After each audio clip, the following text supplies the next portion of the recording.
আজকের রেসিপিতে থাকছে ডিম আলুর তরকারি। চুলায় আমি একটা কড়াই বসিয়ে দিয়ে কড়াইয়ে দিয়ে দিয়েছি তেল। এরপর এখানে দিয়ে দিয়েছি সামান্য একটু হলুদের গুঁড়া আর লবণ। তারপর এখানে দিয়ে দিয়েছি কেটে রাখা আলু।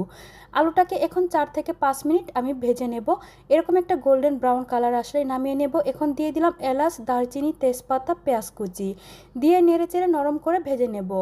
ভেজে নেওয়া হয়ে গেলে এরপর এখানে দিয়ে দেব টমেটো আর আদা রসুন বাটা। আদা রসুন বাটা আর টমেটোটাকে দিয়ে 4 থেকে 5 মিনিট নেড়েচেড়ে ভেজে নেব। এরপর দিয়ে দেব হলুদের গুঁড়া, মরিচের গুঁড়া, ধনিয়া গুঁড়া আর জিরার গুঁড়া, স্বাদ মতো লবণ। কষানোর জন্য দিয়ে দিলাম পানি। এখন 4 থেকে 5 মিনিট কষিয়ে নেব। এর মধ্যে আমি ডিমটাকে কেটে নিচ্ছি। এই ডিমটা দিয়েই আমি ডিম আলুর ঝোলটা করব।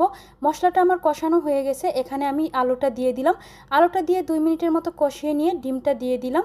খেয়াল রাখতে হবে যেন ডিমটা ভেঙে না যায়। এরপর ঝোলের জন্য পানি দিয়ে ঢাকনা দিয়ে ঢেকে রান্না করে নেব। তরকারিটা নামানোর আগে গরম মশলার গুঁড়া দিয়ে নামিয়ে নেব। হয়ে গেল ডিম আলুর তরকারি।